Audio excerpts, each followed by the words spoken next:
But for the very first time, I allowed equity investors to come into Outcast. And that's the one concept that we investors in solo, basically. So I started with 4 people that I brought in, and then I've added a couple more as we've continued to grow and find new opportunities to execute these projects. But it became very stressful within that first year of opening all of these businesses, trying to make sure that we had the runway that we needed to get through the time that it took to figure those things out. Hey there, and welcome to Above and Beyond, the podcast where excellence meets elevation. I'm your host, Jan Simon, and I'm here to bring you real, unfiltered conversations with the people who are pushing boundaries and building something bigger than themselves. Digging in on mindset, mission, and the moments that shape these high performers and purpose-driven leaders. Whether you're chasing your next level or just getting started, you're in the right place. This is more than a podcast. It's a mindset, and we're taking it above and beyond.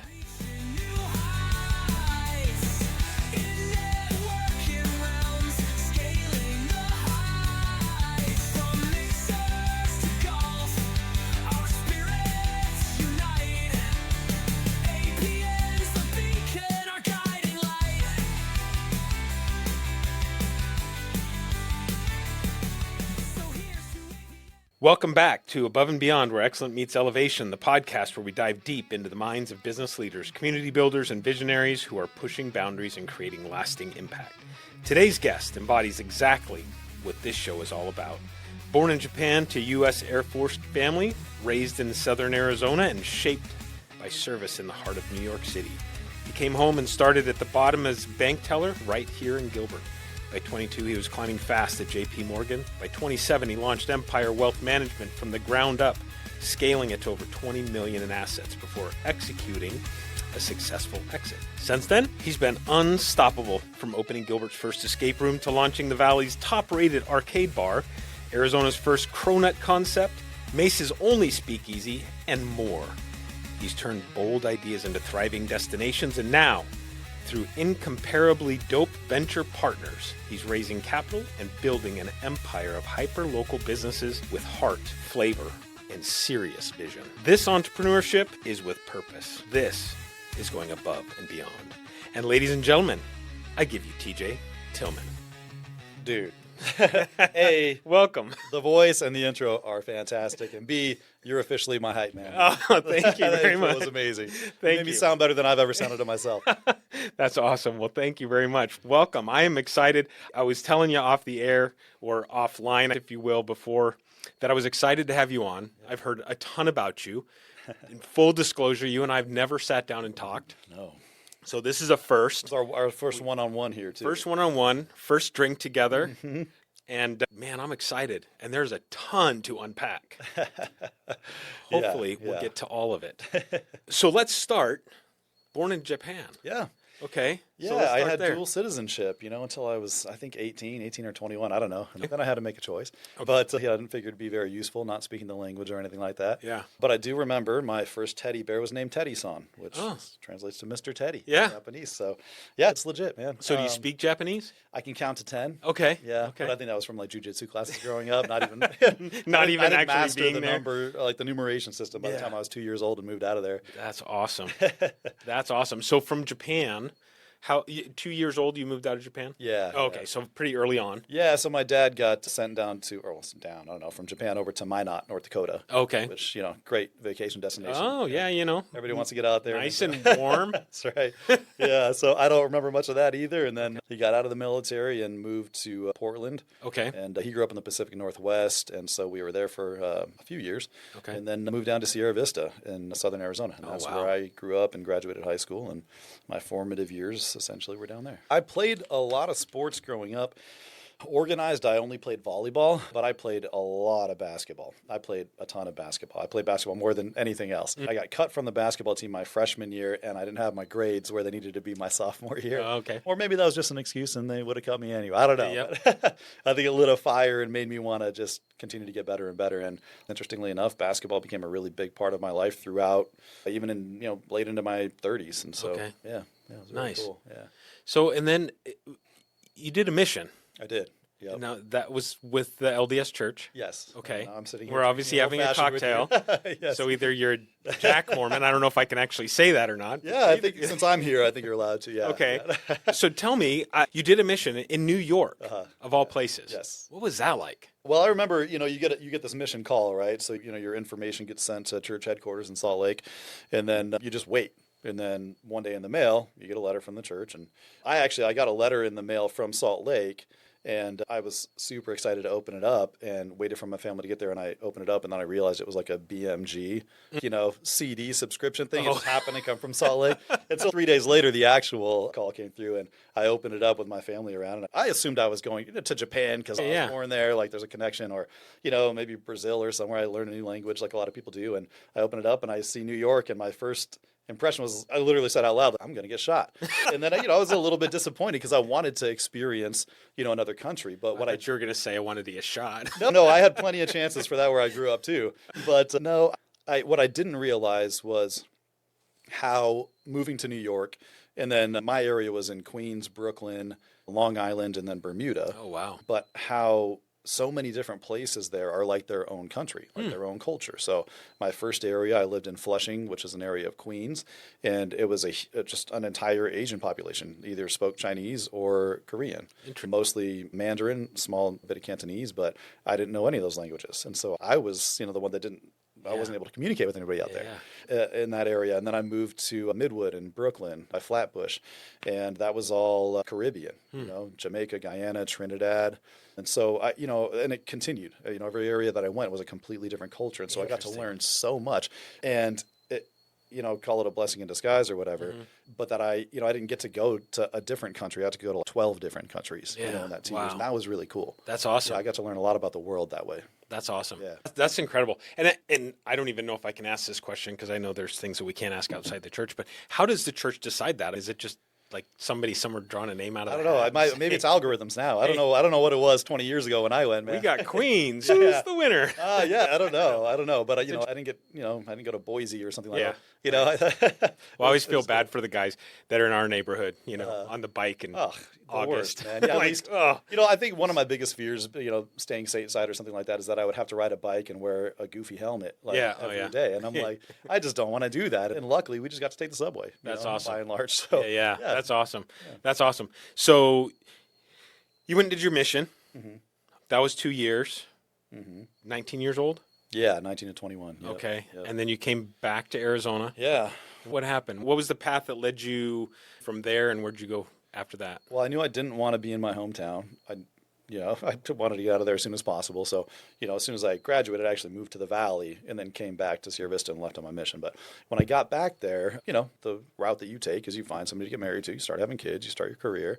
And so I got home, and there was this girl that I had known in high school. And, we communicated just a little bit while I was on my mission. She was super smart. She was our valedictorian, had a full ride scholarship to U of A, and she was like this adventure seeker too, and really embraced that while I was on my mission. And so she decided that she was pretty burnt out with school. She was doing 18 credit hours, working at the hospital full time, going to nursing school.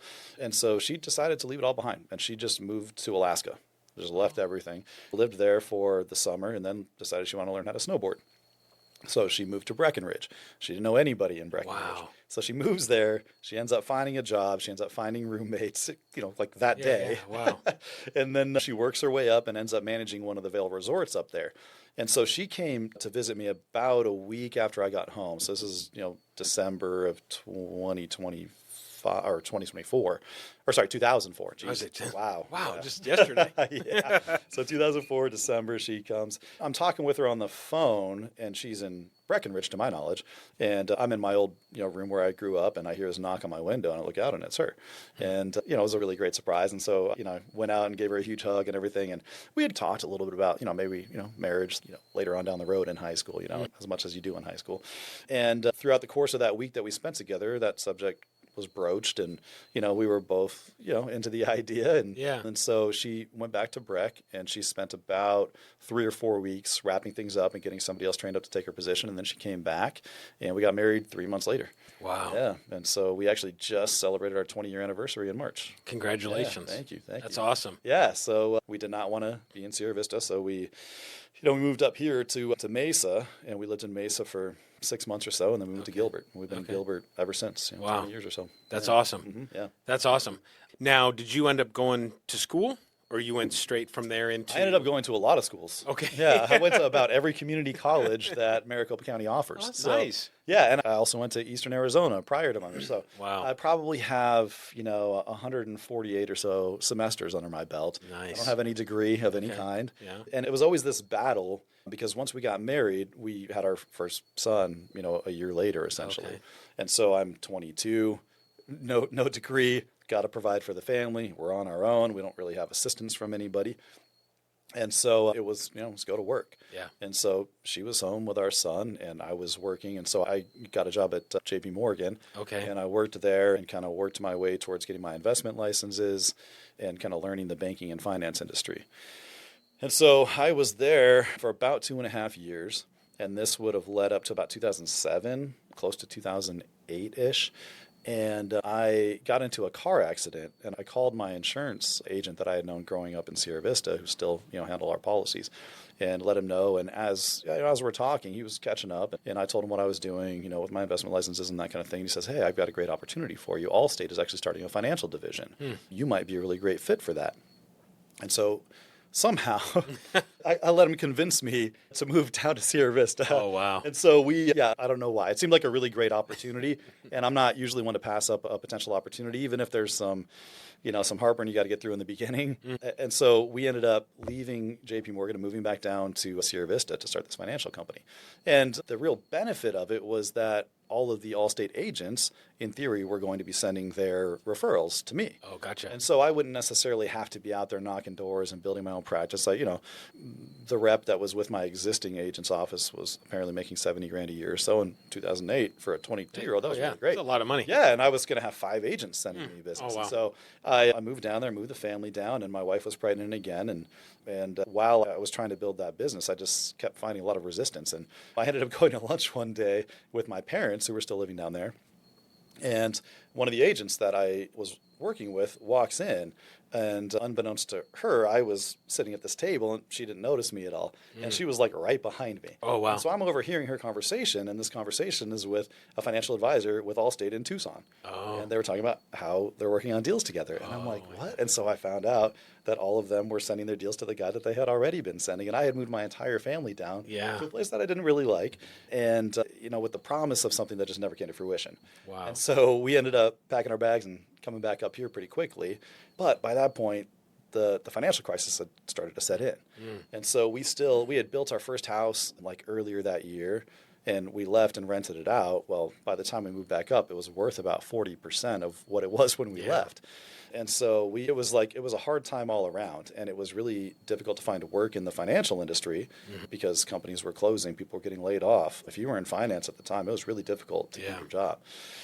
And so we came back up, and I wasn't finding any kind of work. We were having a really difficult time making ends meet. And so I ended up chatting with another Allstate agent that was up here I became friends with, and he was having the same issue. He was struggling the same way that I was.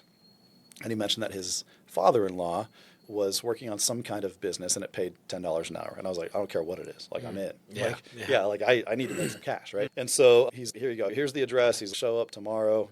We'll keep building this thing while we're, making $10 an hour over here. And I'm like, cool. So I show up, and it's like this warehouse, and I'm essentially, my job in this warehouse is to essentially do what an Amazon robot does in a factory today. Oh, wow. Well, they were basically just sliding household goods down this conveyor belt, and I'm sorting them. So I'm like, toothpaste goes here, Tylenol goes here, scope goes here. Yeah. For 8 hours a day. Mind-numbing. Oh, my, and I'm like, and on my second day, I'm sitting there, and I'm like, how did we get here? Oh. I'm like, I was managing people's retirement accounts months ago. How did we get to this point? That's just crazy. What's funny is it reminds me of Dirty Jobs. And one time I was watching Dirty Jobs, and he was in, I don't know, somewhere back east, Maine, whatever, Maryland, Blue Crab Factory. Okay. And there was a mom and a dog sitting at what looked like a picnic table. Sure. Basically shucking blue crab. Yeah. Right? And the mom had been there for 40 years. I'm like, I think I'd last 30 minutes. Man, it takes a certain no kind of way. personality or person. We're all built differently, but man, I couldn't. No. It's like, yeah, I mean, you could, but man, like you said, just mind-numbing work. Yeah. You know, if you got a lot of creativity and you have a lot of ambition, that's just really a tough place to be in. I wasn't lacking in either of those areas, and so I'm sitting there on this conveyor belt the second day, and I'm like, man, like I can't leave because I need this money, but I got to figure out a way to get out of here, and so.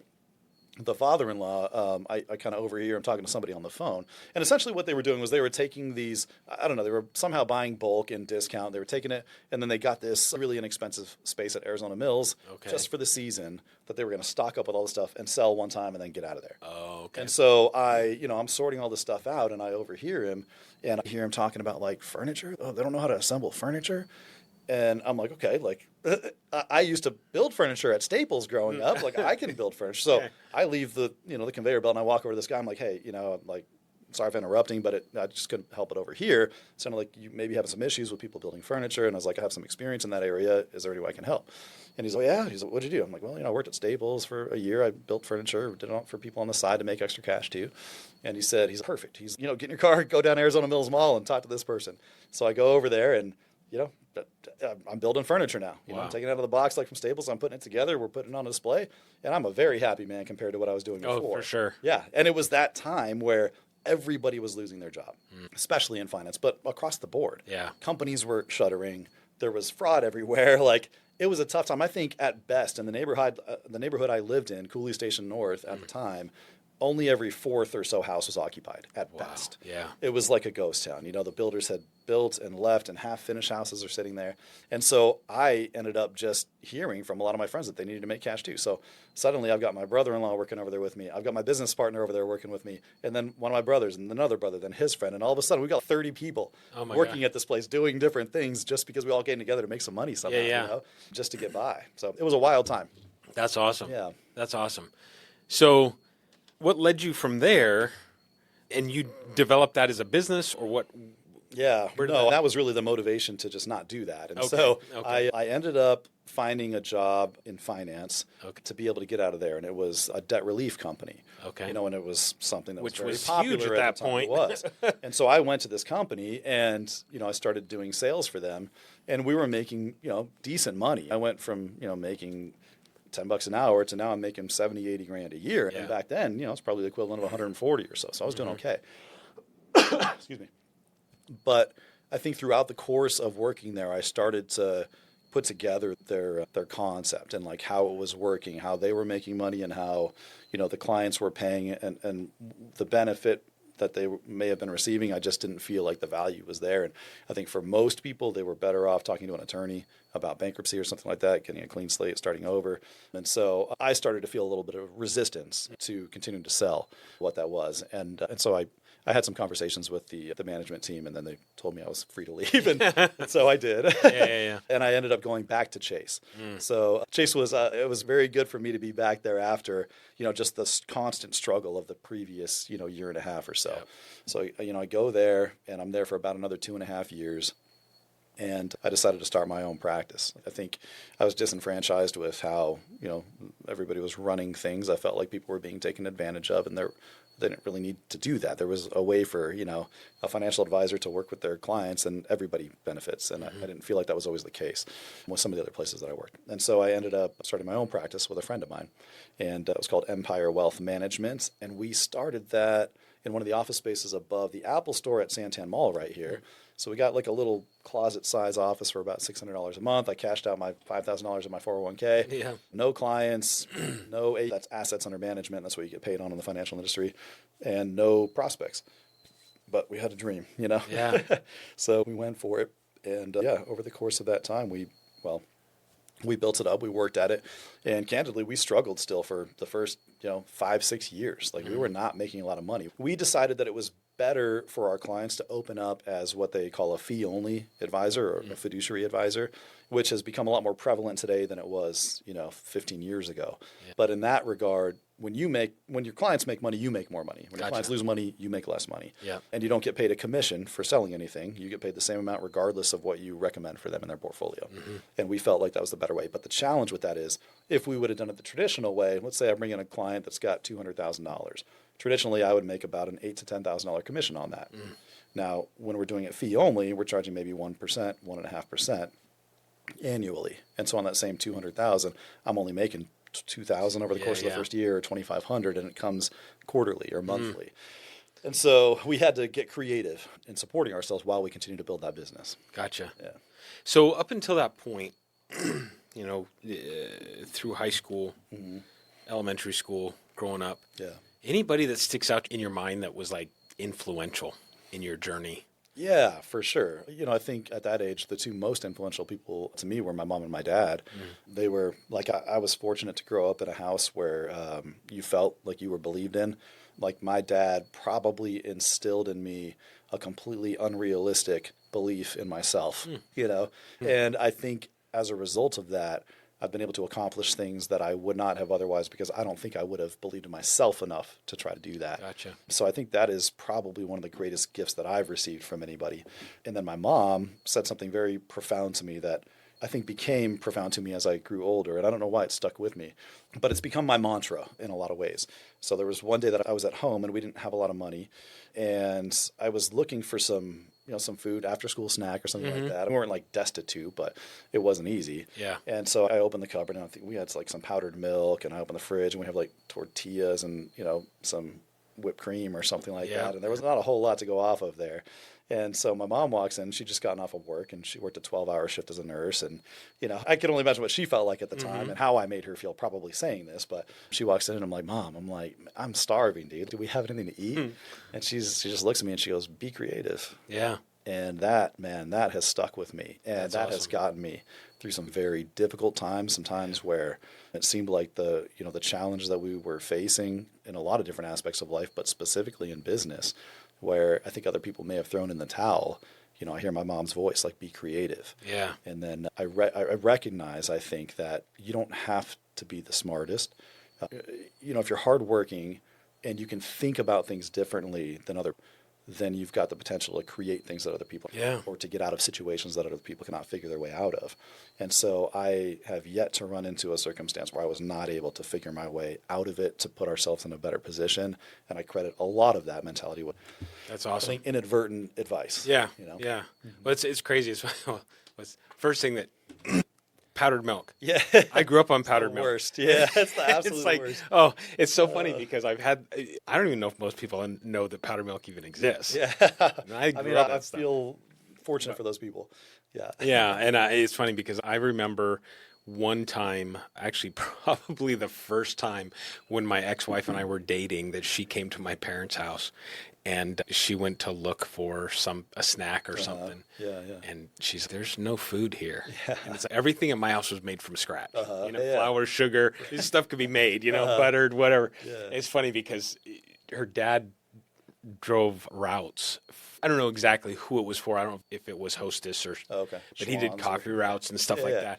And they seemed to always have, frozen apple pies in the freezer. So, it's like they had all kinds of food. And, I grew up with powdered milk and flour, and so if we were lucky, I remember times when my dad would show up at school with a lunch. He'd say, I got you lunch, and have a donut and stuff. Hey, there you go. Yeah, for sure. So yeah, I borrowed a lot of dollars from a lot of people to buy a slice of pizza. Yeah, exactly. In high school. So sorry, fellow high school classmates that never got paid back yet. Yeah, for that slice of pizza. Yeah. How many people do I owe? Yeah, let's get a queue going. I'll make it up to you now. Yeah, right. It's like you don't want to do anything too public because you don't know which college is going to come out of the closet. Right? Who's going to come out and say something? Inflation. I'm talking about $1.50 per. Yeah. That's it. So, all right. So we got back into the financial world. You basically grew an empire. You did. It took a while. It took a while. So we're like, again, we're 5-6 years into this thing, and it's difficult. Like, it's really difficult. And so it gets to the point where I actually ran for Gilbert Town Council in 2014. And it was a really difficult time to attempt to do that. And I was asked by, some other people if I would be willing to run because of some of the, causes that I was in support of, some of the, the values that I held. And I agreed to do that with very little knowledge and zero experience in that. And so I relied pretty heavily upon, these people to guide me and that kind of thing. And during the course of that campaign, my wife and I were living in a rental house because, again, we had lost our house that we bought in 2006 to foreclosure, in 2008. Yeah. And so, we bought our first house at 23, lost it at 25, filed bankruptcy, lost the cars, lost everything, and now I'm trying to rebuild. I think you and I walked the same path. Yeah, it sounds it's a very similar so you path. understand the pain. Oh, yeah. But, as I say, pain is the greatest teacher. And so, to me, what I learned from that is to diversify, not just your portfolio, your investment portfolio, but your income streams, your business portfolio essentially too. And so I started to do that because we were just not making enough money. And the catalyst for that was that while I was running for town council, I realized that we didn't have enough money to continue to pay the rent at our house. So at this point, it was my wife and I and our 3 kids. And they were all pretty young. They were all probably under 10 or so at the time. Yeah, they were all under 10 at the time. They're only a year and a half apart each. So they were probably 8, 7, and 6 at the time. And so I talked to our landlord and I said, hey, look, man, I can't keep paying this. Would you be willing to let us out of the lease with no penalty? A couple months earlier, at 10 months. Yeah. And he agreed to that. And we moved into my sister's house in a casita that she had in her house. And that casita was slightly bigger than this office here. So it was, what is this? Probably a 10 by 12 or something like that. Something like that. Yeah, it was probably a 10 by 15, give or take. And so, wow. So 3 kids and you and the wife. Yeah, so we got this bunk bed with a twin mattress on top, and the boys shared that mattress. And then my wife and I were on the bottom bunk sharing the full mattress. Okay. And then we had another twin underneath that we would pull out, at night that our daughter would sleep on the ground on that mattress and then push it back so we had some walking area. In the mornings. And we, shared the one bathroom, that we had a little TV on a dresser there, and then we had a little hot plate that we would cook our. And I was really, I was banking on winning this election. I felt confident that I could do it, and not that there was like a lot of money involved with that. Right. I think you might make $1,400 a month or something like that, which candidly would have been helpful for us at the time, but it's not life changing by any stretch. But that was the goal that I had before any of this had happened, so I was still pretty focused on that. And election night came. I'm holding it at my office, like the whole election thing. I've got a lot of people there. My whole campaign is there, my friends and family. And, we're watching the votes come in and everything. And it became, evident that I wasn't going to win. And I only lost by, I want to say, less than 200 votes for that 4th spot that was available. But it was, Bridget Peterson, Jordan Ray, Eddie Cook, and then Bridget and Peterson, Victor Peterson, Eddie Cook, and Jordan Ray won that. Yep. So the 3 incumbents and then Bridget, who became the mayor. So in my mind, it's like losing to the eventual champion. I can live with that. And then I came in next after that, but that hit me pretty hard because I had put a lot of effort into that. It was something that I really was out of my comfort zone on. I mean, very far out of my comfort zone. I had to learn a lot. I had to study a lot, and in that moment, it felt like it was all for naught. And I remember coming home, and whether it was that night or one of the subsequent nights over the next couple of days, I kind of just went outside onto the driveway, out front of the casita, and I'm just like, I'm thinking about myself. I'm like, man, like I'm stacking L's. Like I am. I lost my house, lost my car, filed bankruptcy, lost the first business that I tried to start with Allstate, lost the election. My family's living in a casita. What are we doing here? And I thought maybe we'll go back to New York and I'll get a job with a fintech company out there or something like that and get into something a little bit different. Yeah. But I just knew that I needed to figure something out, and I wasn't sure exactly what that was going to be yet. Yeah, go for it. So through the course of just thinking through this, it came down to it, and I'm like, listen, dude, to myself, I'm like, listen, dude, everybody is relying on you. Nobody is going to get you out of the situation except you. You can't. Nobody's coming to help. Your wife and your kids are entirely relying on you to make this work. Yeah. Make it work. However you need to do it. Yeah. Make it work. And so... Be creative. Couldn't have said it better, man. Be creative. And so that's what we did. I overheard my parents talking within the next day or two. Or actually, no, I had overheard them talking about how they wanted to buy a house because they were moving up from Sierra Vista. And they had moved up. They were living in a rental and they were getting ready to buy a house. And since I had lost my house, I was obsessed with getting a house again. And I knew I had to wait 7 years or so for my bankruptcy to clear and be qualified to do that again. And so I learned everything about credit, like everything about lending, everything about LTVs and DTIs and I knew more than most loan officers, more than most realtors. And so when they told me that, I was like, guys, will you give me 4 weeks to get my real estate license? And then I can represent you, because they were getting a new build. Oh, yeah. Yeah. And so they said, yeah, we'll, give you a month, do your thing. So I went to real estate school. 2.5 weeks later, I got a license. Wow. So I go and I take them to sign in with Mary Kay, and that's all I had to do. Yeah. And then, 3 months later, we bought a spec that was pretty close to complete. 3 months later, I got a $15,000 check. Wow. And I hadn't made that much in the entire last year. Yeah. And so I was like, okay, like we might have something here, And then I just happened to be in the stage of my life where a lot of people that I knew were buying houses, whether it was my brothers or sisters' friends or my friends or whomever, and they got caught wind that I got my real estate license. And so I decided that I needed to get the family out of the casita. We needed, some space to live like a real, a real family in a real house. And so I went to the builder, to Taylor Morrison, in a community in South Gilbert. And I talked to their sales guy and I said, hey man, I want to get one of these houses. And I think the earnest deposit was $3,000 at the time. The house was like $260 or something like that base price. And so I said, I can give you $1,500 now. I took some of that from my, my parents' commission that I got. I said, I'll give you $1,500 now. And then if you give me 3 weeks, I'll get you the other $1,500.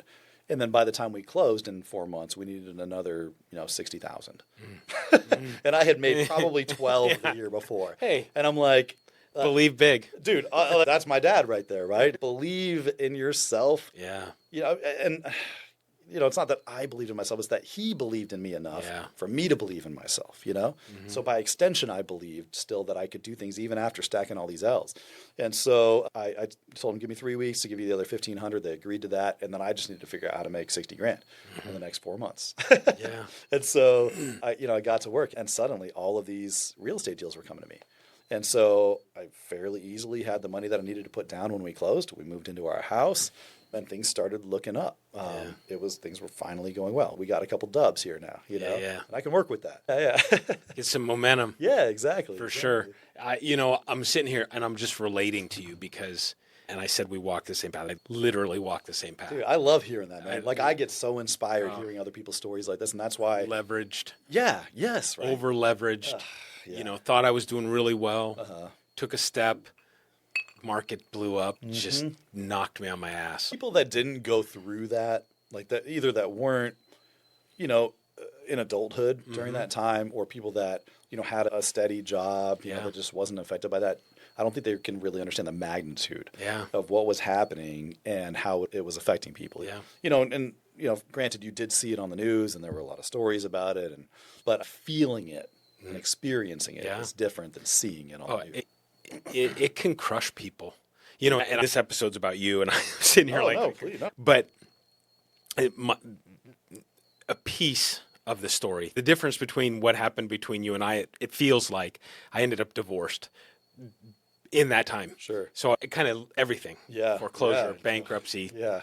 But the story that sticks in my head the most, and I shouldn't say story, it was reality. I had a 2007 Chevy 2500 Duramax diesel, fully loaded, beautiful truck. Yeah. And I just got to the point where I was like, I couldn't make another payment. Yeah. I called the bank. I said, look, I'm not making another payment. You can come get it. I can bring it to you. Yeah. And they're like, well, if you could bring it to us, that'd be great. I'm like, okay, I'll do that. Oh, man. So, sorry, go ahead. Yeah. So I'm like, okay, I'm going to go detail this truck. It's like making love to the truck. Yeah. So I'm detailing this truck. I'm going to take looking at it longingly. Right. Exactly. Exactly. Better days. So detail the truck, threw my bicycle in the back of the truck, and the credit union. At this point, we're living at Higley and Ray. Yeah. And the credit union was basically in the Walmart parking lot down at Power and Ray. Yep. So I get in the truck, drive down there, park it, go inside, give them the keys, say I'm just going to grab my bike out of the back. I'm good to go. I'll be heading home or whatever. But the truck's out there. It's clean. Get on my bike, start riding. The first stoplight I get to turns red. So I stop. Standing there, contemplating life, absolutely, right? Going through the L's in my life, and light turns green. I start to pedal. The chain breaks on my bike. Oh, I thought you were going to say you got hit by another car. No. Covered in you. No. Chain breaks on my bike. Like that in 2008. That's not how. I literally am standing there. The tears start to roll. Yeah, I'm looking up. I'm like, God, Yeah. I don't know what you want from me. Right, I yeah. have nothing left. Yeah. Nothing. How close were you to just feeling completely broken? I was there. I was too. I was Like, completely broken. Yeah. Like, I had a choice in that moment to give up or push on. Yeah. And I guess I pushed on because here I am today. And I feel like I'm pretty successful. But Sure. but it's crazy, listening to your story. And I'm like, dude, I was there. Yeah. That's what I'm saying. If you experienced it. Yep. Not like you saw it. Oh, Not yeah. like you lived in that time. But if you experienced it, that is something that will never leave. Oh, yeah. Pain is the I'm greatest getting teacher. goosebumps. Literally, they're sticking. Dude, I feel it is that thing. Yes. I know now today, there's nothing that can stop me. Yeah. Nothing. Yes. Right. Yes. And if I break again, I'll get back up and do it again. 100%, man. Yep. Yep. It's like, I guess it's the beauty of maybe where we live, maybe who we are. I don't know. A mindset. Sure. I wrestled from second grade through my freshman year of college, and my high school wrestling coach was that Okay. guy to me. Okay. I look up to my parents and that whole thing, Sure. but he believed in me to a different level. I can remember him telling me, "You are going to do great things." Yeah. Yeah. And to this day, still runs through my head. And I still talk to him, and I still, but it's those things where I feel like, and I don't know what that is. I look at entrepreneurs and I look at business owners and I look at people who've been successful in their life with whatever it is. Sure. And I feel like there's a point at which they broke. At least one. Right. Yeah. And then sometimes multiple. Right. And then they said, okay, I can give up. I can go curl up in the corner, lick my wounds, and stay there, or I can go curl up in the corner, lick my wounds, and then get up and fight. That's right.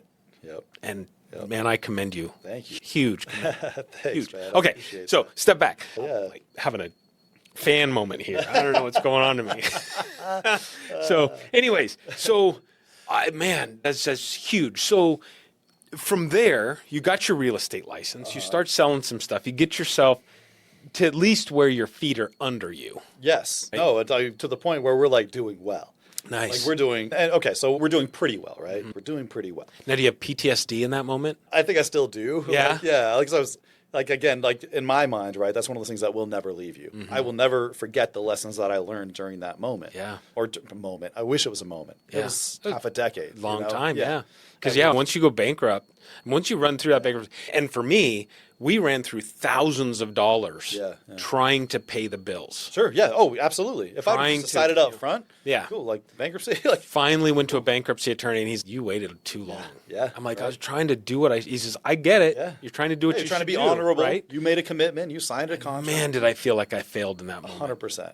100%. Yeah. Anyways, sorry. No, I feel that, man. And so, so we're, I'm doing the real estate thing. I'm still building my financial practice.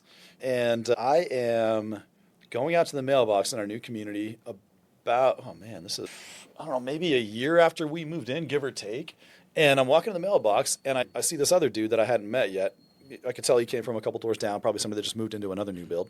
And he's walking up towards the mailbox too. And I'm a people person. I like to talk to people.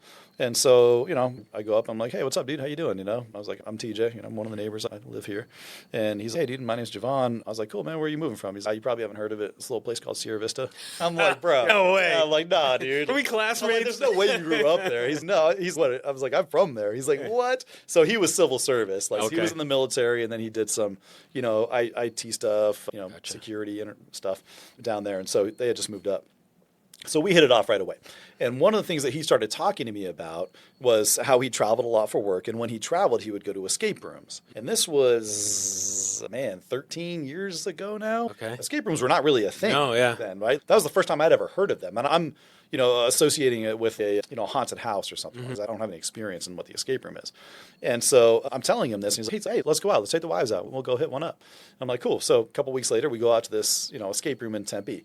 And I don't know what to expect, man, at all. And we pull up to this shitty little, office condo spot, right? And I'm like, this is it. Okay. And we go in, and it's a shitty little office condo. Yeah. We're in a shitty little office condo lobby. Yeah. And so we check in, and we sign these waivers. And we get into the room, and it's like this Old West theme, but it was very, I would say, poorly done. Okay. And I was terrible at it. I was awful at it, man. I didn't understand like how the clues were working. People are putting stuff together, and I'm just looking around, but I'm just doing math in my head, right? And so it was us four there. me, he, and our wives. And then there was another group of 4 there. So they had 8 people in this room. And I know how much we paid. It was $30 per person. Wow. So that's $240 in this room. For 1 hour or whatever. Yeah. So I'm extrapolating. And I'm like, okay, if we're open 8 hours, we're looking at $1,800-ish. That's for one day. Yeah. Like, For what one could day, we do for for one one room? Yeah. And so we're leaving. And I'm like, bro, we got to open one of these. Yeah. And he agreed. But to his credit, he actually followed through. I have people come up to me all the time. Like, hey, I want to start this business. I want to do this. Hey, are you interested in doing this? And then they never do anything. They completely fizzle out. And I assumed that's how it would be with this dude too. But no, he was in it, man. So we put together, I think like 10 grand total or something like that. We found a shitty office condo. Yeah. You know, just south of downtown Gilbert, right across from the district school or the Gilbert School District. Oh, okay. In the Palo Verde Yeah, Plaza. I know exactly where that is. Yep. It's still running. It's called Paradox Escape Room. Huh. Here we are 13, 14 years later. And so we put this thing together. And when we showed up to this office space, I think the realtor that was showing us the space, the broker that was showing us the space, was embarrassed to be showing it because he didn't know what we were doing. And we walk in there, and the place is a disaster.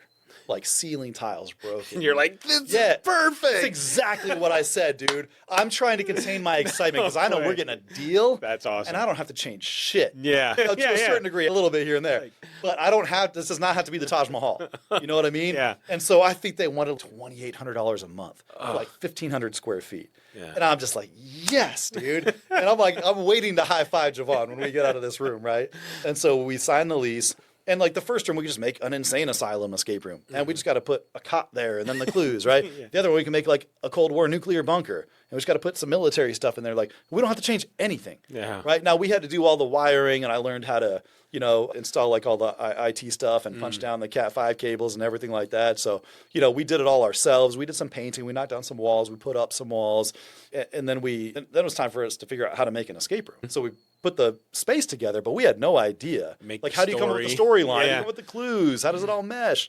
And so, you know, we essentially went to do some research, and we found a guy in like Russia or something like that that made escape room things. Because they became much more popular, they became very popular in, I think, Eastern Europe and like Japan before they came over here.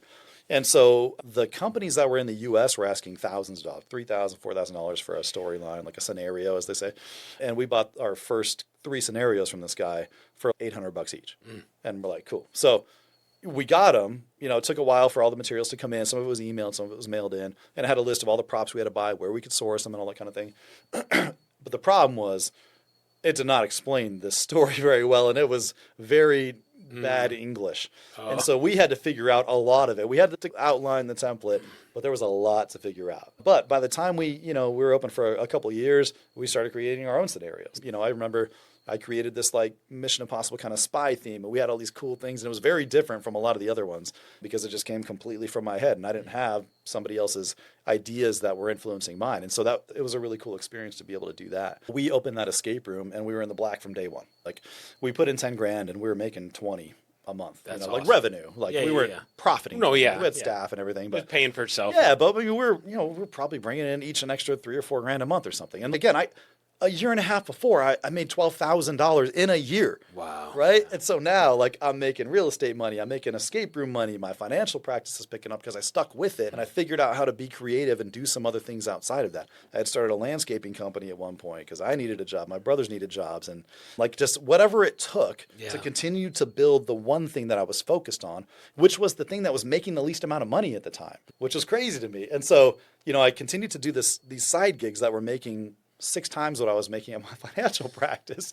We kept pushing the financial practice. Yeah, exactly. And so, we did the escape room thing. We had success there. We did the real estate thing, had success there. And then my partner that built that practice with me came up to me, maybe 8 years or so into building this, and basically said, "Hey, dude, can't do this, don't want to do this anymore." And so I ended up buying him out. We reached an agreement. And so I bought his share of the company, and I went really hard into digital marketing, YouTube, video marketing, that kind of thing.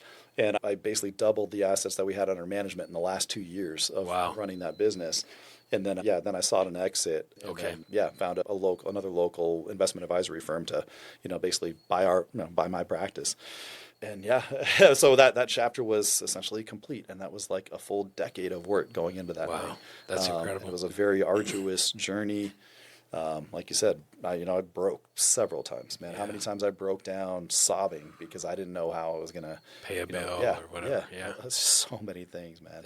It's interesting because with the agency, I've been there where I've had an employee and I'm at the bank and I'm going, and you expect so much commission to come in, and for whatever reason, it doesn't come in the way you think it's going to come in, and you're like, how do I do this? You just get that gut wrenching feeling, like here we go again. And your employees did work for you; they have to get paid. Oh, right. It is not right to not get them paid for the work that they did, and they come before you do. Yeah, and if it's just me, and I don't have any employees to pay, and I can't make payroll because it's just me. Of course. Okay, that sucks. Yeah, I'm paying the bills on credit cards or whatever. Yes. Man, when you got an employee, it's a whole other level of. You might have no money in the account, and your payroll, it could be thousands. Yeah. It's not a fun feeling. Yeah, exactly. No. Oh, my God. We've been there. So you sold the practice. Yeah. How did Level 1 Arcade, how did Outcast Doughnuts, what else are you in right now? Because you're all over the place. Probably more than we had time to get into, but, just some things that I've learned from some other people that I think have inadvertently become like mentors of mine without really knowing it and seeing what they've done to find success. So, we sold the practice. And I'm sitting on a little bit of money here, and I don't know what I'm going to do next. And I don't need to know right now. I just wanted I had been grinding for a decade, dude. All of my 20s, basically, into my mid-30s, I was grinding. Yeah. And so I just wanted to chill. And we had built this amazing backyard in this house that we bought new. And I had this vision for how I wanted this backyard. When we moved in, it was just dirt. And I wanted to be able to look through our sliding glass door and see our rectangular pool with a cutout for a table that we could sit in the water and chill and drink and eat or whatever with umbrellas. And then if you look, we've got our little water feature there. And then we look past that, there's a fireplace against the brick wall. There's a pergola above that. We run the cables, to have a TV mounted on that fireplace at the very back end of the yard. On the side, we've got a corner with a fire pit. On this side, we've got a bar that's built in with a TV up there with a grill, and then a 120-inch motorized projector coming down with a reverse, projection on there. And that's what we did. So over the course of 5 years, little by little, I kept putting all that together as we started stacking dubs. Yeah. And so, I'm chilling in my backyard, and I have no desire to do anything. Like I'm in the pool every morning. I'm playing, cornhole and just chilling. Yeah. And I ended up having a birthday party and had some friends over, pool party. We're hanging in there in June. And it just so happened the year before, my youngest brother, Steve, had gone to a business trip to Denver. And he went to this place called One Up Arcade. And I had never heard of the Barcade Con. When he told me about that, again, I'm doing numbers. Yeah, right. I'm like, man, okay, old school arcade games, pinball machines, full bar, food. You could not ask for anything cooler than this. If we put something like this in downtown Gilbert, game over, zero question, no risk, as little risk as there can be. Sure, yeah. And so we started trying to flesh out this idea, and we're like, we'll probably need $100,000 or so, put it together, and we didn't have that, the year before. And so we put it on the shelf. Well, now we're at the pool party, and one of my buddies, Scott, he had been an arcade collector for like 15 years. Oh, wow. And for whatever reason, this did not come into my mind when Steve and I were talking about it before. And so Steve is talking about how he went to One Up, and I'm like, oh yeah, we got to see if we can make that happen still. And Scott's, dude, he's like, why haven't you talked to me about this? He's like, I have all the games, right? And I'm like, oh my God. Yeah, totally, dude. And so it was me, Scott, Steve, and then my buddy Adam that were all there. And we decided to make it, to make it go for it. Yeah. And again, to their credit, they followed through on it, and they did it. And so I went to work trying to find us a space. This was like the height of downtown Gilbert's popularity. Downtown Gilbert's still popular, but not like it was. Not like it was, 6 years ago. Yeah. And there was a company that, even Stevens was in that space behind Zinberger there, and they and another company had left that building. And I think we were the first ones to show up when they put the number on the door. And I called, and I just, happened to be there. And we secured that space, started building it out. And, again, I felt like this was as much of a sure thing, but I have zero. None of us have any experience in food, with the exception of working at Taco Bell when I was 16, and this was going to take a lot more work than that did. And, we just kind of leaned on each other and trusted ourselves and leaned on the people that we were hiring and tried to find people that knew what they were doing. But we started building this thing out, and there were certainly those nights where, I'm like, man, like I put a lot of money into this thing, and money that I had just obtained after grinding for a decade to get. And I'm like, what are you doing, dude? And I can't imagine like how my wife stuck with me through all that stuff. That just speaks to her and her belief in me too. I have been so fortunate to have some people in my life that have just seen something in me, like believed in me. Yeah. More than I believed in myself in a lot of moments that have caused me now to be in a place where I do a lot of things. And so, she stuck with me, and she was in there with us. She's painting, brick, and she actually broke her foot falling off the ladder while she was building the brick.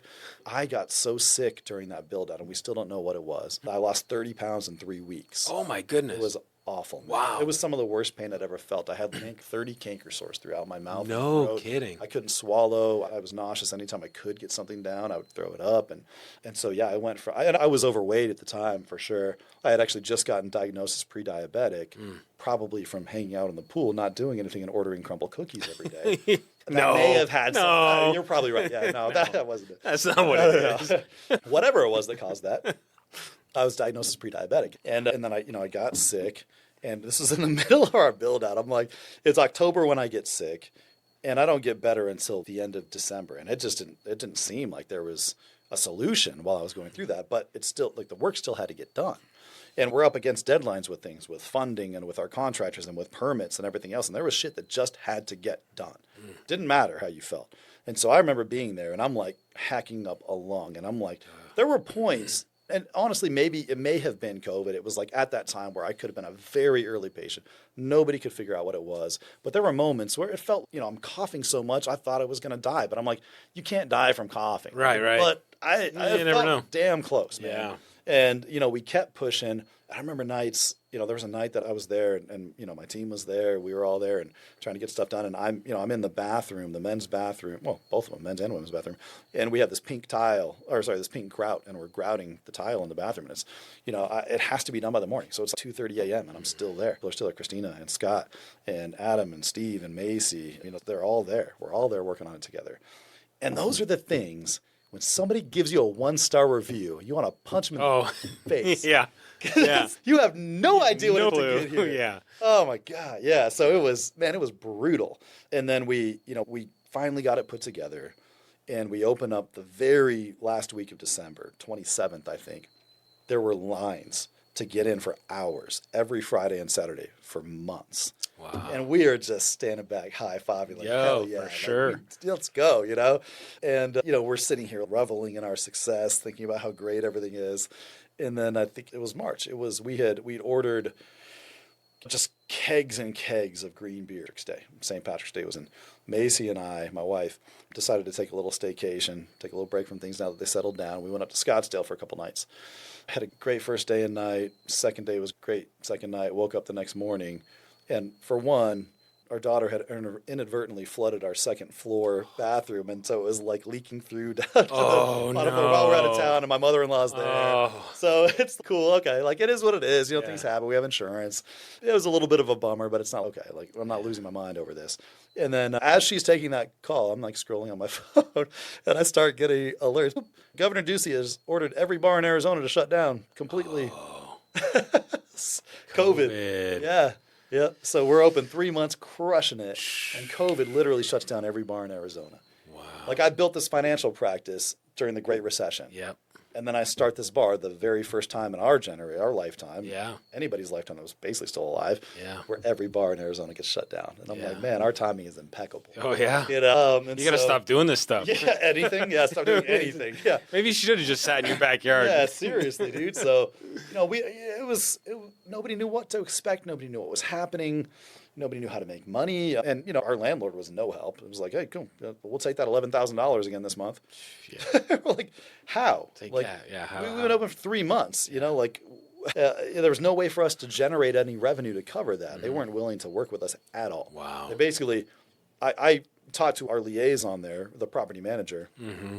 Said, hey, can you talk to the ownership, just see if I can get a meeting with them just to talk about this face-to-face, explain our scenario, see if there's something we can work out. Maybe we can take some of this rent that's due right now and tack it on the back end or whatever. Right.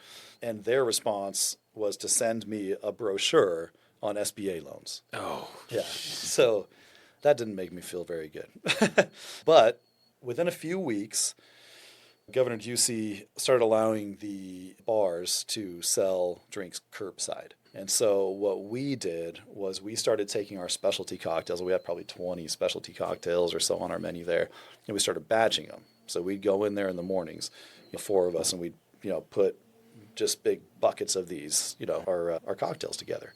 And then we would fill up these pouches, like these plastic pouches, and seal them, put our level 1 sticker on it with a straw, and then we started marketing them as adult Capri Suns. Oh. And so this thing took off, and then we started seeing other people market it like adult Capri Suns. And man, we were there, back to the grind, making as much as we could curbside. And, to their credit, the community and our friends and our relatives showed up in droves to come and support us, to bring their friends that hadn't heard of us to come to make sure that we could get by. Yeah. I remember taking orders in our community in Adora Trails at the time. I'd send a Facebook blast out to the group, and I'd be like, hey guys, we're doing batch cocktails. Anybody want adult Capri Suns? Let me know. I'll finish up my day here, and then I'll pack them up and I'll start delivering them to everybody. So we'd finish up working at the bar all day long, I'd pack it up, and 7, 8 p.m. or whatever, and I start driving around doing my delivery route, delivery cocktails to everybody in the neighborhood. But we ended up making enough to pay the rent while we were shut down, to continue to pay our investors. That had helped us bridge the gap in the funding that we needed, and nobody ever missed a payment throughout that time. And I think that built a lot of confidence in the people. And so a lot of those, actually all of those people, I had been their personal investment advisor for a decade or so for a lot of them, and so I had some trust built up. But I think when we got through that, and they saw that as difficult as things got and as challenging as things got, they were our priority, and we made sure that we were good stewards of their money. I think that created a scenario where they were anxious to continue to work with us if we had opportunities into the future. And had we not been able to facilitate those payments, to find a way to get them their money, I don't know that we would have been able to fund our next projects. Yeah. So we opened back up, about a year or so later, fully open, and we started doing well again. Not like it was before, but we're doing well. And we ended up winning Phoenix New Times Award for Best Arcade Bar in the Valley, and that kind of put us on the map, gave us a little bit of clout and notoriety, I think. And then the tides kind of shifted a little bit for us, and people started approaching us saying, hey, this is a great project. Would you be interested in bringing that to our municipality or to our development project? And so then we started to have opportunities that we didn't have unlocked before. Okay, so question. Whose brainchild was the deep fried peanut butter and jelly sandwich? Man, honestly, I think that was the chef at Cisco. So one of my best friends now, I met him because he was pitching us on using Cisco as our food provider, deliberating between going to Shamrock or Cisco. Okay. And I was insistent, we got to go with this guy. We got to go with Cisco. And as much as I wanted to get him, my partner wanted to go with the other guy, with Shamrock. And I'm like, all right, man, well, let's flip a coin. So we flip it, and it ends up with Tom. Oh.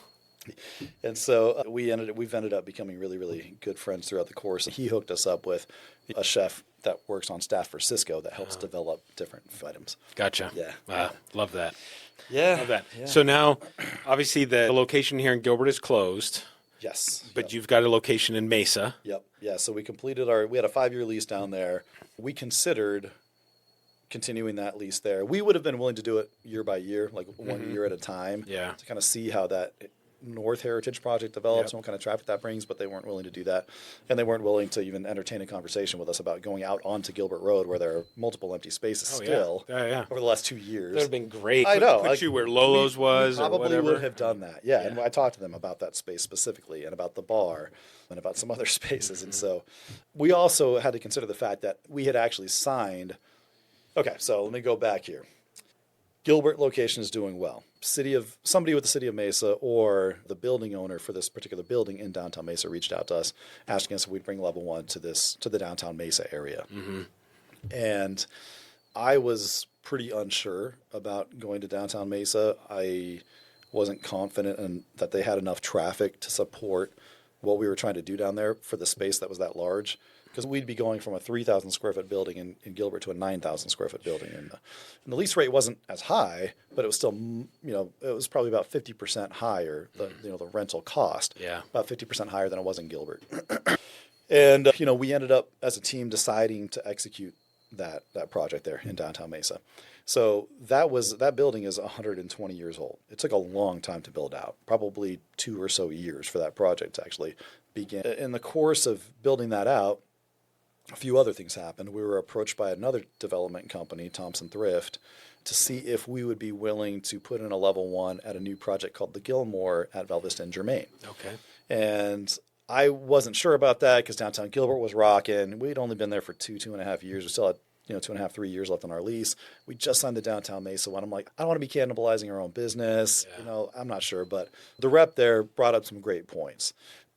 And so I told him, okay, here's the deal, dude. I will agree to bring level 1 to this project if you also let us bring in this concept that we don't yet. It doesn't even exist other than in my head right now, called Outcast Doughnuts. If you let us bring that in, then we'll bring in level 1. And they're like, cool. So nice. I'm like, all right. So now we've got a lease signed for level 1 and this business that hasn't been created yet. Now let's go create this business. So the path of least resistance was downtown Mesa. We were already there. We were already working on building there. We already had projects underway. We had made some contacts with the city. And so I found a spot that was 100 or so yards from the Mesa level 1 location that we could build out this croissant donut concept. Mm-hmm. So my family and I go to Oceanside most summers to get away from the heat. I went to a shop there that was selling croissant donuts, or cronuts as they're known in a lot of places. And I'd never tried them before. I took a bite of that thing and I'm like, bro, this is good, and it's unique. Yeah. And I'm thinking about it and I'm like, I've never heard of these outside of New York. Like I've heard of them, but nobody in Arizona was doing them. Like we could potentially be first to market. Yeah. Like in the state for doing cronuts, croissant donuts, trademark attorneys. And so the idea was in my mind there. And then when we signed that lease, I'm like, okay, let's bring it to fruition now. And so we signed a lease on this spot, and again, another 100-plus-year-old building. And we go to work, basically developing the product first. Okay. So we tried out a couple different things with the chef. We had some ideas of our own, but we really just needed to find like the dough, like the base of the dough that was going to work for us. And we ended up finding that. And we kind of had that on the back burner. And we're working this little like commercial kitchen that they have at Cisco in their facility there. And we start building out Outcast, and little kind of piece by piece. We didn't have a master plan for this thing. Like piece by piece, we kept adding things. Like my buddy with Cisco was like, hey, I saw these things online the other day, like these grilled donut ice cream cones. Maybe you do those. And so I'm looking, I'm like, yeah, that's cool. I'm like, so we start figuring out how to do those. And now we're ordering equipment from like Hungary, to do this thing that's called Kurtos Kalax or something like that. It's a traditional thing out there. And like Crispy Cones does a similar thing out here. Okay. And then the chef was like, hey, you know what else you could do rather than just donuts is you could take this croissant dough and this donut shape that you have, and you can make sandwiches out of them, breakfast, lunch sandwiches. So we made like a lobster roll, and it's phenomenal, and something else. I'm like, yeah, dude, let's do it. And so, suddenly we are now this, breakfast sandwich, ice cream, grilled dough cone, like croissant donut shop. And then I started thinking about some of the things that I had learned along the way. One of the things that stuck out to me, my partner, Scott, is very type A about a lot of things. Like his car is always very clean, always very organized. Mine's not a mess, man, but I've got some paperwork here. I've got a bag in the back, like this dude's stuff is pristine. He's the one that restores all the games, right? He's that guy. And what I learned from him is how much the details can matter. Because I'm not a huge detail guy. I'm a big picture guy. And like when I looked at the escape room, I didn't care a whole lot about the details, right? The big picture was there. We made money. It was all good. I figured I could do the same thing with the arcade bar. And what I noticed throughout the course of running the arcade bar with Scott and throughout the build out was all of the little things that once we were open, people started commenting about and sharing. And it was almost like they felt compelled to take a picture of it and post it online. Oh, wow. Like we have our mini beer flights, our 5-ounce beer flights, and they come in, 4, which is 4 of our 30 beers on tap. And it comes on this little mini skate deck. Yeah. And it's just part of that 90s, 80s vibe, you know, and it's cool. And then people like these little mini things. And they want to take a picture. They've never seen it like that. And so, there were a lot of things like that I learned from him there. And then I started to think about that. How can we apply this with this new concept? And so that's where I came up with the idea of doing like a mini donut and beer flight board. And so that has ended up being one of our most popular items, the one that people just want to share. And they see it and they're like, what? And, we got the A-frame outside. People are, you have beer and mini donut flights? Like what? And it's like this phenomenon. Yeah. And you could do it with mimosas too. You could do it with cold brew coffee too, but it started with the beer and mini donut flight. And just a donut shop with a full bar doing espresso martinis and stuff. And we have a 120-inch projector with Mario Kart that you can play and everything. Huge mural, just cool vibe on the wall. And so, from the product to the aesthetic and the vibe and the branding, we just put together what I feel is like this lightning in a bottle with this concept that's been so well received by the public, across the board, from product to packaging, branding, everything. Yeah. So it's been really cool to see that come to fruition. But that was also a very challenging one to get to where it is now. We're about at the 2-year mark now. So, I can breathe a sigh of relief after that first year. That first year was brutal. So it's about time to shove your arm back in the meat grinder is what you're saying. I don't think it ever comes out, man. Yeah, it's always there to a certain degree, but yeah, very challenging getting that set up. There were a lot of change orders that came through on the build out for that 120-year-old building. Our costs were rapidly climbing. Our expenses were up there. We had to figure out how downtown Mesa worked. It was not at all like downtown. Small example. Many of the restaurants in downtown Mesa still aren't open on Mondays or Tuesdays at all because they're just going to lose money on this. Wow. There's not enough traffic down there yet. Gotcha. And it's building, but it's a chicken or the egg kind of situation. We decided to be the one that came in first, and we were opening these 4 concepts essentially within 18 months, and we wanted to help change that culture and make it a 7-day-a-week, nighttime vibe kind of place. Mm-hmm. And it didn't work out that way. When we opened up Outcast, I think we were open from 7 a.m. to 7 p.m. and until 10 p.m. Friday, Saturday, but our traffic fell off a cliff after, basically 1 p.m. And then we were just paying for labor for no sales. Nothing, yeah. And it took a while to, get those metrics. And, the summer is very seasonal. So, it's taken us a little time to figure out what the hours should be in that location. But because of all those challenges, because of how difficult everything was, it caused us to put a microscope to our operations and really identify any possible way to reduce costs, to increase sales, to become more efficient. And we went from that first year, we lost $400,000 to the second year. And these are calendar years. So a lot of that was build out costs. Mm-hmm. The second year, I think we lost, 100 or so. And then we're at the profitability point now, mm-hmm. which is insane to be able to make that kind of progress in less than 24 months. Yeah. So I feel really good about what we've been able to do there. And then I feel even better because I know that the locations that we have that we're expanding to right now, we have 3 new Outcast locations on deck, are significantly busier. Mm. Our metrics are really good. Our costs are in line with where they should be. So all we need, this missing piece, is additional traffic. And once we have that, then we're off to the races on that. Nice. Yeah. So tell me a little bit about your nonprofit. I don't have a nonprofit. Oh, you don't? But I do have a for-profit. Okay. Are you talking about the Incomparably Dope? Okay, so yeah, we opened up Outcast in June of 2023. We opened up Level 1 Mesa in July of 2023. We opened up Alchemy 48 Speakeasy in the basement of Level 1 in November of 2023. And then we opened up Rebel Wine Lounge next to Outcast. So we opened up 4 new locations, 3 brand new concepts in less than and you're a glutton. I didn't realize how it was all going to coalesce at the same time. Yeah. It wasn't intended to be that way. But how we had funded the very first Level 1, getting creative again, we didn't have enough cash that we all felt comfortable putting into it personally. So we put together about $250,000 between, our group, put it in there. And then I approached a handful of my previous investment clients, people that I know, I had some trust built up with. And mm-hmm. I said, hey guys, I have this idea. It's an unproven concept, but I feel really confident about it. And whenever I'm making a deal in any way with anybody, I don't like to do the low ball, high ball, let's meet in the middle. Let's start in the middle. If it makes sense, let's just start off making sense. Yeah. Let's cut the bullshit here. It needs to be good for me and it needs to be good for you. Mm. And if it's not, we shouldn't even be talking. Yeah. And so I came to everybody and I said, hey, look, this is a risk. I'm going to pay you higher than a market rate interest on this. So I'll give you 12% interest on a 5-year AM, so over 5 years, with the option to pay you off after 1 year. No fully amortized principal and interest payments. And so we had 4 or 5 people that came on board with that, helped us bridge the gap. We need about $500,000 total to get that first location open. And so I kind of went back to that model when we were opening our next locations. But for the very first time, I allowed equity investors to come into Outcast. And that's the one concept that we investors in solo, basically. So I started with 4 people that I brought in, and then I've added a couple more as we've continued to grow and find new opportunities to execute these projects. But it became very stressful within that first year of opening all of these businesses, trying to make sure that we had the runway that we needed to get through the time that it took to figure those things out.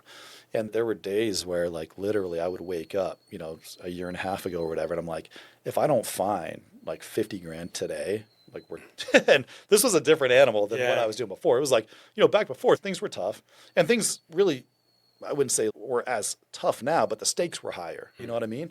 And so back in the day, it's okay, I need to find $1,000. There's no way that's going to happen. And now I'm like, hey, I need to find 50 grand. Let's do it. Yeah. And we did. And so, we found the group of people that believe in what we're doing, that see the opportunity for us in being involved with us, and they've jumped on board and supported us. And so I started to make the transition, though, because I didn't want to have to continue to feel like that stress. And so I'm like, okay, like I'm looking at other companies, specifically food and beverage concepts, particularly around the valley here, to see how they found success, how they scaled, how they started from one. And so I'm like, I'm looking at Postino. I'm like, okay, Postino, at surface knowledge, I'm like, they probably have 5 to 7 locations, probably something like that. They have 35 locations. And so I started reading about their story, and a lot of them aren't in Arizona. They've expanded, and they found private equity money to come in, and found institutional money to help propel them. And then I'm looking at Sam Fox, what he did, and selling to Cheesecake Factory, and then proliferating his brands with that, and that's institutional money again. And so I'm like, okay, we need to find institutional money. That's how we can really get the bucket of money that we need to propel these things to where there is a pretty impressive, I think, payoff for people and ourselves. And I couldn't find it. I reached out to a couple people. There's a fund called Savory Fund that invests in, unique food and beverage brands, but we were very early stage. We had one essentially location of each concept, and they're popular, but our financials didn't look great. And so I wasn't finding anybody chomping at the bit to put institutional money into this. And so, it was one of those scenarios again where I could not figure how to make it all work. And I remember Level 1 Gilbert was still open at the time. And I had one of my investors, her name was Janet. She came in here, and she and her husband 10 years or so ago, advisory clients of mine, and then participated in the first Level 1, and then participated in an Outcast with us. And I remember I was just incredibly stressed, man. On the verge of feeling like I had before. Like, how did we get here again? I don't know how I'm going to make. And she came in, and I'm chatting with her a little bit, and I just, my emotions got the best of me, and I just broke down, like, right in front of her. And I'm so afraid I'm going to let you down. I'm doing everything I can. We're working 100 hours a week, both of us, all of us. I'm afraid I'm going to let you down. I was afraid I was going to let my family down, our investors and our stakeholders and the city of Mesa and the downtown area and the other business owners. Like, what gets to me is the way that my decisions might affect, and I want to make sure that I'm taking care of them, And she hugs me. And she just says, that was like, that's all I needed to hear. Yeah. And I think, just the overarching idea of this whole thing is just the people that are there for you when you need a boost of morale or whatever it is. It speaks to the power of networking, of APN and that kind of thing, because, I built my whole practice, my whole investment advisory practice from nothing to what it was through network. I met a lot of these people networking and that kind of thing. And had I not done that and put that effort in, I wouldn't have been in a position to have the people around me that believed in me enough to help us keep going. I didn't know if I could keep going on my own. And so, we figured it out. Figured out our financials, and I studied and I learned as much as I could in the food and beverage industry and how to manage the costs and different creative what to drive costs. And so, couldn't find any of this institutional money. I'm breaking down again. And I had been reading this book. I'm big into Stoicism, studying the, Stoic philosophers, Marcus Aurelius, Epictetus, Aristotle, those guys, and just trying to take the life lessons that they learned and applying them to now. And I felt that it's helped me a lot in my life in doing things. And so I was reading this book by Ryan Holiday, who's one of the more recent experts, and it's called The Obstacle is the Way.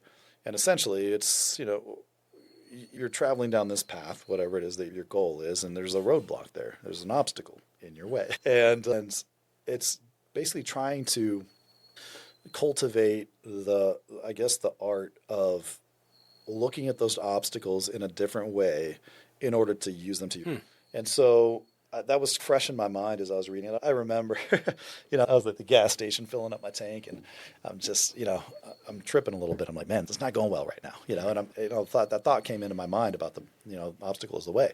And I'm like, okay, well, what is our current obstacle? Well, it's more money than our small group of local investors. I can't continue asking those same people for money, man. Yeah. They shouldn't be giving us more than a certain amount so they don't have too much risk involved with us. And we needed to find institutional money, and I could anybody's attention that early in the the stage of our portfolio of concepts. And so I started thinking, I'm like, okay, what is institutional money looking for? What are private equity companies? What are hospitality companies they're looking to create a portfolio of unique. And it dawned on me in that moment, I already have that. Like, I have built a portfolio of unique and compelling concepts. Yeah. So if they're not going to give us money, let's become the institutional money. Like, I have the background, I have the investment advisory background on the retail side, sure, but I can learn the institute. Yeah. And so I had this idea, let's just start our own venture capital firm. And so I put together a team of some of the greatest experts that I know personally in different areas, from law to construction and startup and biotech and all kinds of things. And we all came together to start this venture capital firm together. And we launched our first fund called the Downtown Mesa Opportunity Fund in October of last year. And we've raised about $1 million in that so far. So that we've got the money ahead of the projects now instead of trying to catch up. And, I've done a lot of, research and case studies on different organizations, that have grown throughout, like, I had alluded to, there are others. And this is the opportunity that I'm seeing, for the people that are coming on board with us. It's Salad and Go. Great example. Salad and Go was their first location in downtown Gilbert. And they have now grown from that one single location and they're valued at $1.3 billion now. So the people, most food and beverage concepts, either they self-fund it or they bring in friends and family, to invest with them. And I did this little, kind of presentation. We did an investor walking tour for our kickoff event, essentially. We invited people down that may want to invest with us to downtown Mesa. And I did a little presentation kind of showing them, what we're doing, what we're building, why it may be compelling, why it may not. And then we walked to each of our concepts so they could kind of taste everything that we're doing. And throughout the course of doing that, it just, I forgot where I was going with that. Concept and then creating your own. Yeah. Oh, anyway, we created the VC. We launched it. We held an investor walking tour to, show the people what we were doing, and we kind of kicked it off that way, and then subsequently have continued to go out and meet. That's what I was going to say. There we go. Okay, so a lot of those concepts started either self-funded or they brought in friends and family. On that presentation I was doing, I had a chart. Right. There's a food concept called Kava. Okay. It's like the Chipotle of Greek food. It's a quick service restaurant. These guys, two brothers, started off in Connecticut building a Greek restaurant.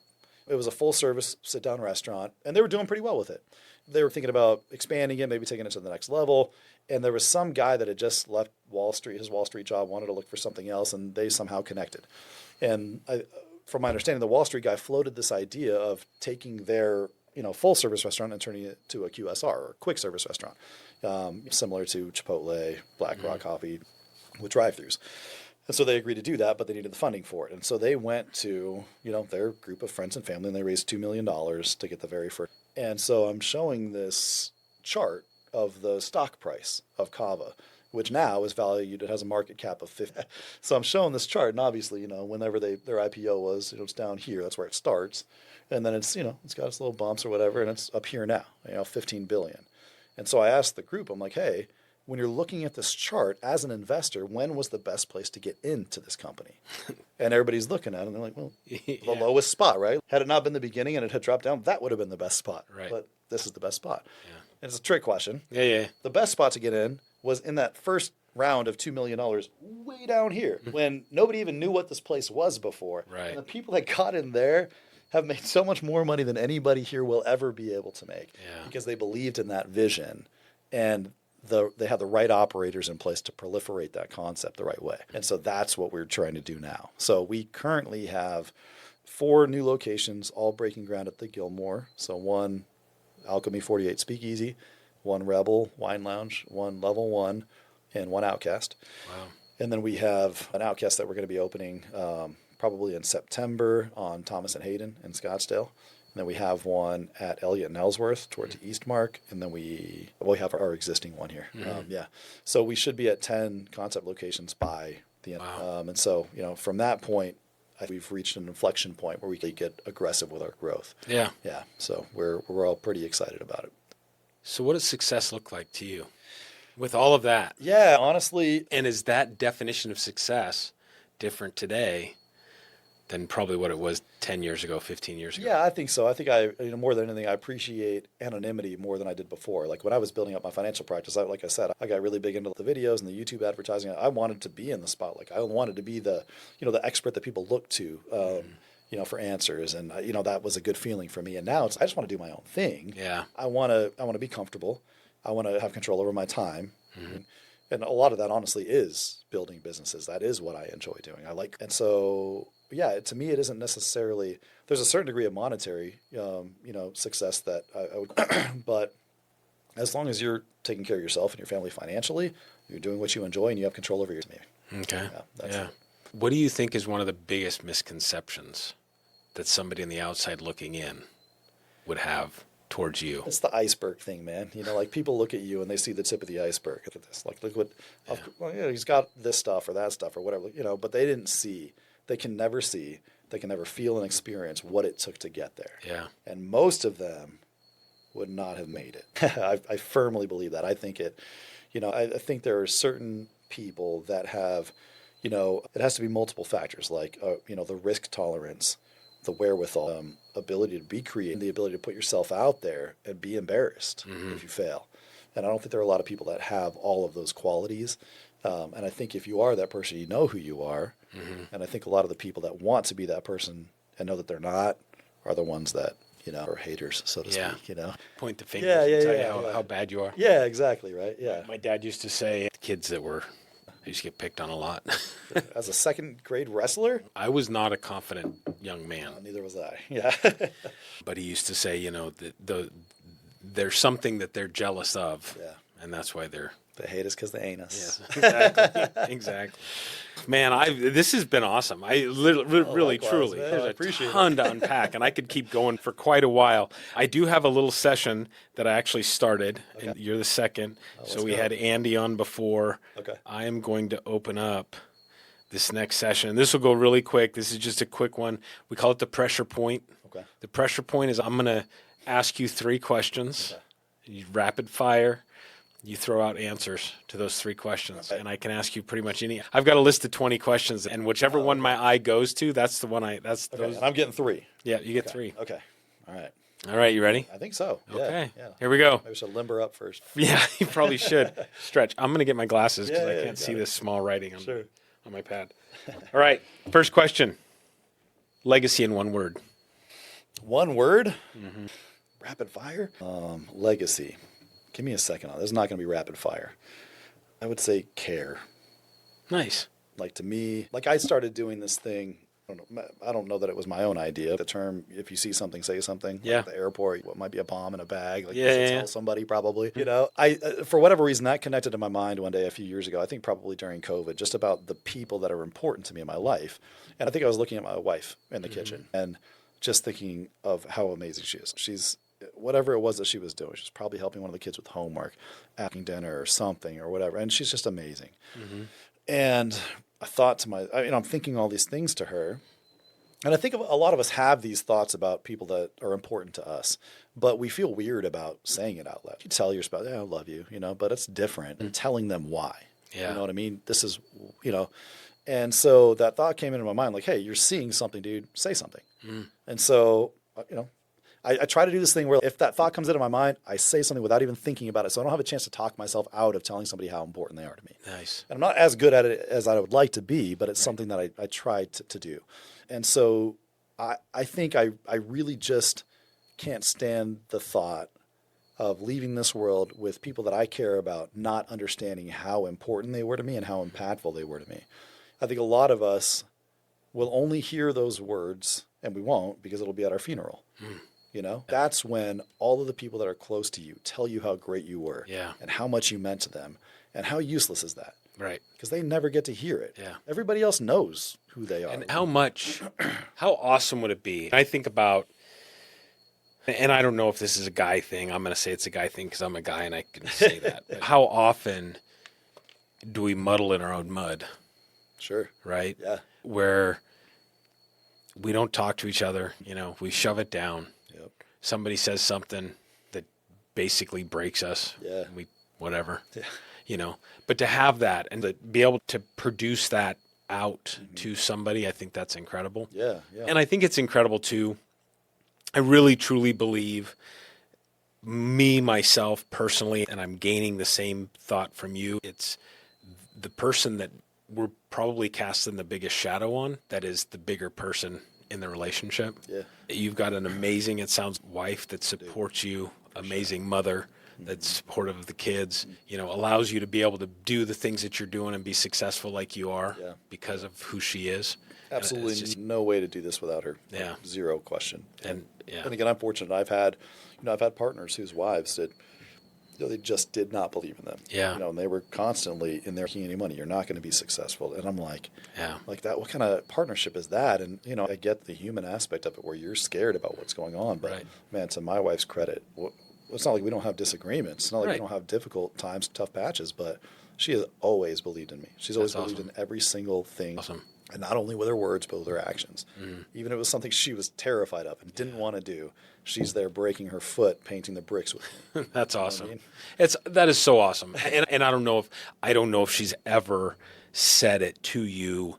I'm sure that through her actions that said it loud, but that whole thing of, being here for you and I'm supportive of you. Yeah. And in the back of my head, I'm scared to death. Absolutely. What the fuck are you thinking? Doing this again. Yeah. Here we go. Yeah. We just got ourselves to this point. Absolutely. Can't you just be happy? I started my second, attempt at my, an investment advisory firm about 24 months after I failed the first one. And most partners would not be on board with that. Yeah. They would talk sense into you. Yeah. And my wife has understood me well enough to know you don't sense it. Yeah. Tell me I can't. I'm going to do it twice as hard. It's not, and I've never had that experience because she's never told me I can't. Like she's never said, I don't think you're kidding. That's awesome. She's like that in her own right too. Like she's the adventure seeker. She rappelled off the Wells Fargo skyscraper in downtown Phoenix and she skydives and jumps out of planes and all kinds of stuff. And we're totally different that way. Yeah. I take my risks, in the business world. She takes hers with her physical life. Well, if you haven't, you need to go home and give her a big hug and tell her how much. Certainly intend to. For sure. Yeah. All right. Next question. What's the biggest leadership lesson you've learned the hard way? There was one of my mission presidents in New York. He was a very successful real estate agent in Utah, like ultra successful. One of the things that he said to me that stuck with me always was if you want to be successful, you have to be willing to. And that kind of goes back to one of those qualities that I was talking about, build and create. You have to be able to grout tile it to, as death, risk embarrassment. Mm-hmm. Like I could tell you how many doors I've knocked on trying, or how many no's it's taken to get to the yeses that I needed to get to the point that we are. That is one of the greatest lessons I've learned. Yeah. So that's not a one-word answer, but I guess that wasn't asked. No, it wasn't. It wasn't asked in a one word. Oh, they're not all limited to one word. Good. Okay. But it does bring up another question. Sure. Who gets you up in the morning? Who tells you need to go to work? Oh, that's me. I just do. Yeah. Are you an early morning person? Unfortunately, I don't try to be. My body just wakes up. It's 5:15, 5:30, and I'm like up, and I'm like, okay, like we're not going to sit in bed and just linger. But I usually take my mornings pretty slow. This is something that I got into the practice of while I was running my financial industry, is because I was very burnt out. I was working a lot, and it was important to me to just set the day on an easier tone. And so, my typical morning, I wake up at 5:30 or so, and I'll go downstairs. And luckily, my oldest daughter, she'll usually have the coffee brewed already because she's getting ready for school. So I'll get down, I'll get a cup of coffee, I'll bring it back up, and I'll sit there and I'll read and drink a cup of coffee, and then I'll get a second cup of coffee. Nice. I'll read, and then we'll go downstairs. I'll make breakfast about, something like that. Mm-hmm. Head down to the gym, spend an hour in the gym, take a shower, and then I'm out by 9:30, 10 o'clock every day. But I'm not one of those guys that's like, I'm up at 3:30 and I'm hitting the gym for 2 hours, and then I'm out of the house by 6:30 and I'm killing it until 9:30 at night. No, what are you doing? That's a terrible way to live. It's awful. It works for some. Yeah, I guess for a little bit, Right.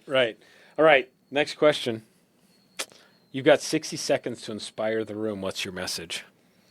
There's so many different so many different messages that inspire people in different ways. So I guess I would be speaking to people like myself. drive and ambition and that kind of thing. And I've practiced fortitude. Keep going. Mm-hmm. I don't know. I don't even know that I like to give advice like this because I lack so much confidence in most people who pull these things off. But, if you truly believe, and it has to be almost be beyond belief. It has to be like a knowledge, like you are going to be successful. Like when we started level 1, I knew what that was going to be. I had doubts in my mind, but I knew based on the area, based on our concept and how we were executing it, I knew we would be successful. Yeah. And there was nothing that I was going to let stop us from executing that idea. And I haven't felt that way about anything else until we've started this next chapter of, the brands that we're looking to grow outside of downtown Mesa. And I can see the future. Yeah. Not as a psychic or something, but I can visualize believe it. Yeah. I can't even, it's not even that I believe it, man. I see it.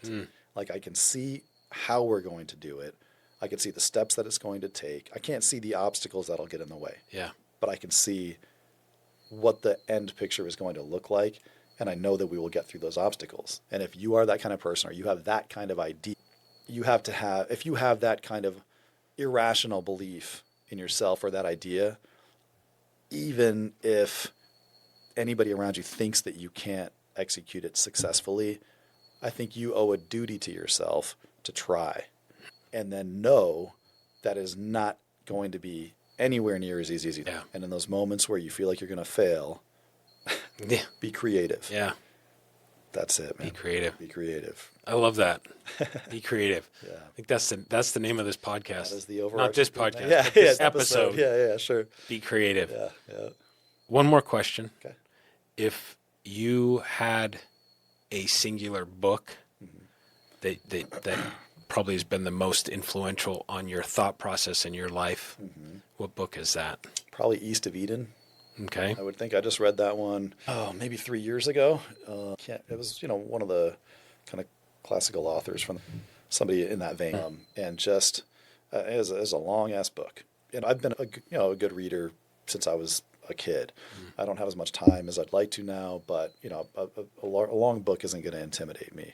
And it takes a little while. There's a lot of character development. There's a lot of backstory and story, a generation or two in different parts of the country. And then I don't want to give away probably the most impactful line, but it's something that that was just profound for me. And it's something that I had heard quoted before, but without the context. And once I had the context from the picture that was being painted through this story and these characters and feeling that, how when you're reading or watching something that's just really well executed, you just get lost in it. You become a part of it. Like, that's how I felt with this book. And so it just made, and just the way that it built up and finished was just one of the most impactful, profound things that I'd read. I was in tears at the end of it. Yeah. It was just, I think without question that would be the one for me. That's awesome. Yeah. Anything else? No, man. Nope. I'm taking up all the time already. Hey, I greatly appreciate it. This has been awesome. Obviously, never had a chance to sit down with you before, so just the opportunity has been great. Everybody who comes on the show gets a surprise. Hey, let's go. So you go ahead and open that. Okay. That's for you. Thank you. My appreciation. Oh, hell yeah. There we go. Oh, you customized. That's awesome. So, again, appreciate it. Appreciate your time tonight. And we'll get this out, and hopefully, people will subscribe, and share it with everybody they know. Smash that subscribe button. There you go. Smash it. Yeah. So, I appreciate you having me on, man. It's been a pleasure. All right. Thank you. Thank you. This is TJ Tillman, and I've gone above and beyond.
work, we truly thrive.